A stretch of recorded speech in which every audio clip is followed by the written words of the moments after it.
இந்த செய்தியை உங்களுக்காக வழங்குவது அருண் மசாலா. 1983 ஆண்டிலிருந்து தரத்துடன் தன்மை மாறாத அறுசுவை சமையலுக்கான அருண் மசாலா.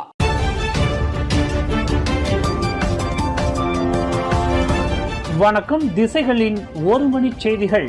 உலக தமிழ் வம்சாவளி மாநாடு மலேசியாவிற்கும் தமிழ்நாட்டிற்கும் இடையிலான தொப்புள் கொடி உறவை வலுப்படுத்துகிறது. பினாங்கு முதலமைச்சர் சோ கொன் யோ புகழாரம்.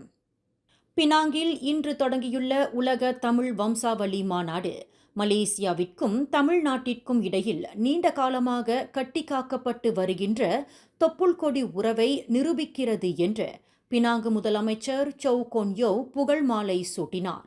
மலேசியாவிற்கும் தமிழ்நாட்டிற்கும் இடையில் தமிழர்களின் மரபு வழி தொடர்ந்து வருகிறது.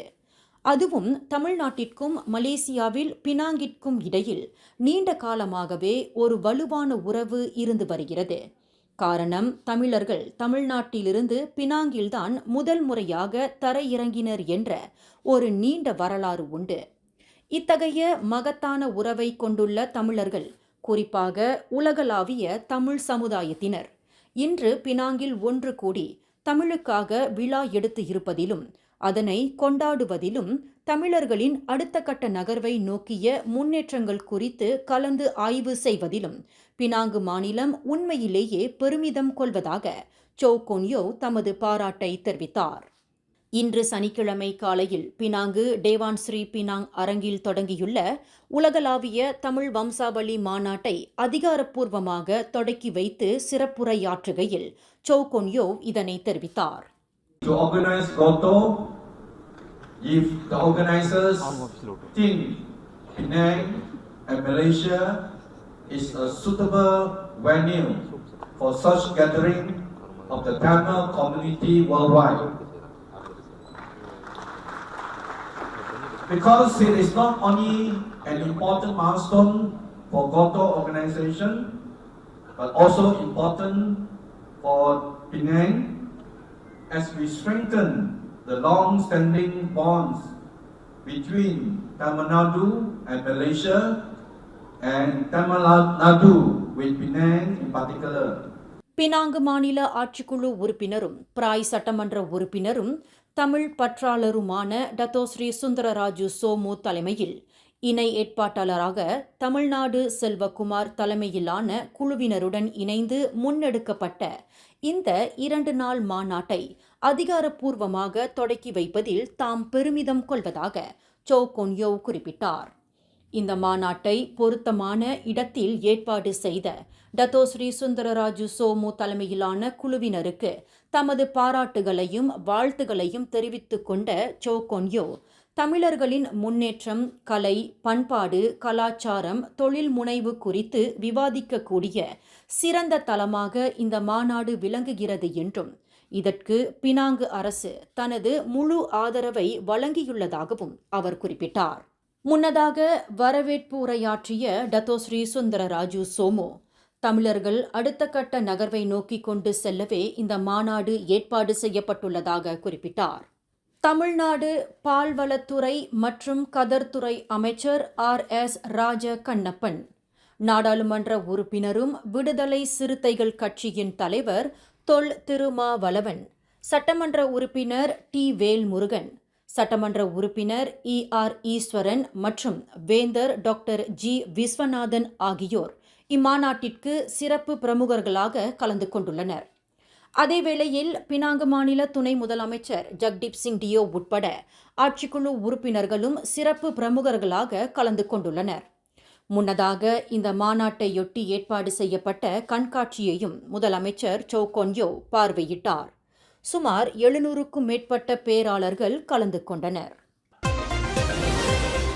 நாளை மறுநாள் ஜனவரி 6ஆம் தேதி திங்கட்கிழமை ஏற்பாடு செய்யப்பட்டுள்ள முன்னாள் பிரதமர் டத்தோஸ்ரீ நஜீப் ஆதரவு பேரணி திட்டமிட்டபடி நடைபெறும் என்று பாஸ் கட்சி பொதுச் செயலாளர் தக்கியுடின் ஹசான் அறிவித்துள்ளார். மாமன்னருக்கு வழங்கப்பட்டுள்ள அதிகாரத்தையும் சிறப்புரிமையையும் தற்காக்கும் நோக்கில் இந்த பேரணி கூட்டப்படுவதாக தக்கியுடின் ஹசான் குறிப்பிட்டுள்ளார். நஜீப் தனது எஞ்சிய சிறை தண்டனை காலத்தை வீட்டுக் காவலில் கழிப்பதற்கு அரசாணை உத்தரவு இருப்பதாக கூறப்படும் நிலையில் அப்படியொரு உத்தரவு உள்ளதா இல்லையா என்பதை வெளிப்படையாக தெளிவுபடுத்திக் கொள்ளவே இந்த ஆதரவு பேரணி நடைபெறுவதாக தக்கியுடின் ஹசான் தெரிவித்துள்ளார். பாஸ் கட்சி ஏற்பாட்டிலான நஜீப் ஆதரவு பேரணி ரத்து செய்யப்பட வேண்டும் என்ற கோரிக்கைக்கு பேரா மாநில அம்னோ தொடர்பு குழு கட்டுப்படுவதாக அதன் தலைவரும் பேரா மந்திரி பசாருமான டத்தோசரி சரானி மொஹமாட் அறிவித்துள்ளார். முன்னாள் பிரதமர் நஜீப் சம்பந்தப்பட்ட அனைத்து விவகாரங்களையும் சட்டத்தின் அடிப்படையில் தீர்த்து கொள்ளப்பட வேண்டும் என்ற அம்னோவின் நிலைப்பாட்டை பேரா மாநிலம் கட்டுப்படுவதாக சரானி மொஹமாட் குறிப்பிட்டார்.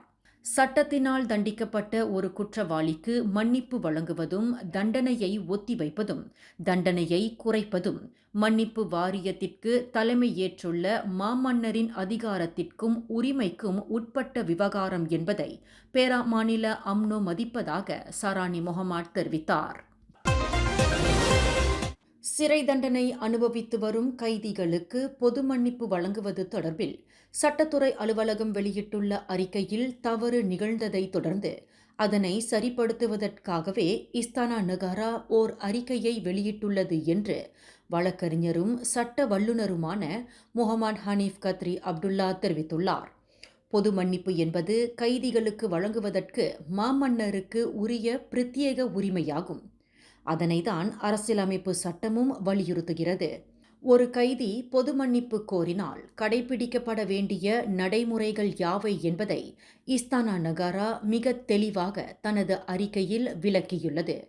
ஆனால் சட்டத்துறை அலுவலகம் கடந்த டிசம்பர் 28 வெளியிட்டுள்ள அறிக்கையில் தற்போது சிறை தண்டனை அனுபவித்து வரும் முன்னாள் பிரதமர் டத்தோஸ்ரீ நஜீப் பெயரை பயன்படுத்தியது மூலம் மிகப்பெரிய தவற்றை இழைத்துவிட்டது என்று ஹனீஃப் கத்ரி தெளிவுபடுத்தியுள்ளார்.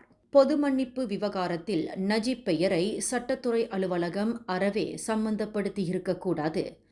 ஒரு கைதி பொது மன்னிப்பு கோரியானால் அடுத்து அவர் கடைபிடிக்க வேண்டிய நடைமுறைகளை தான் சட்டத்துறை அலுவலகம் விவரித்து இருக்க வேண்டுமே தவிர நஜீப் என்ன செய்ய வேண்டும் என்பதை விளக்கியிருக்கக்கூடாது என்று அந்த சட்ட வல்லுநர் விளக்கியுள்ளார்.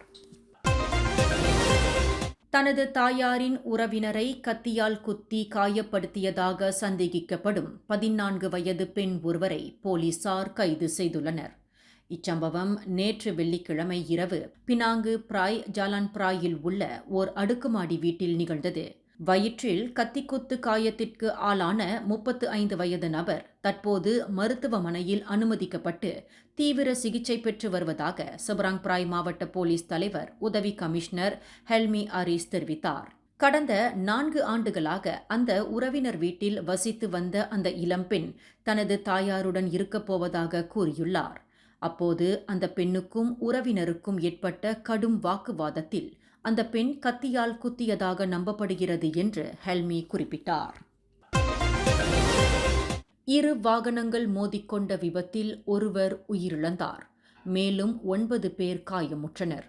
இச்சம்பவம் நேற்று வெள்ளிக்கிழமை ஜாலான் ஜோஹர் பாரு அயர் ஹிதாம் சாலையின் 76வது கிலோமீட்டரில் நிகழ்ந்தது. பிற்பகல் 2:30 மணியளவில் நிகழ்ந்த இச்சம்பவத்தில் புரோட்டோன் ஈஸ்வரா காரை செலுத்திய 75 வயது நபர் உயிரிழந்ததாக குலுவாங் மாவட்ட போலீஸ் தலைவர் ஏசிபி பாரின் முகமது நோ தெரிவித்தார்.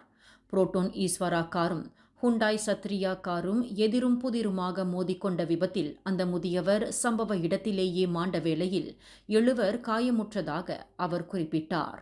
இந்த செய்தியை உங்களுக்காக வழங்கியது அருண் மசாலா. 1983ஆம் ஆண்டிலிருந்து தரத்துடன் தன்மை மாறாத அறுசுவை சமையலுக்கு அருண் மசாலா. மேலும் செய்திகளை தெரிந்து கொள்ள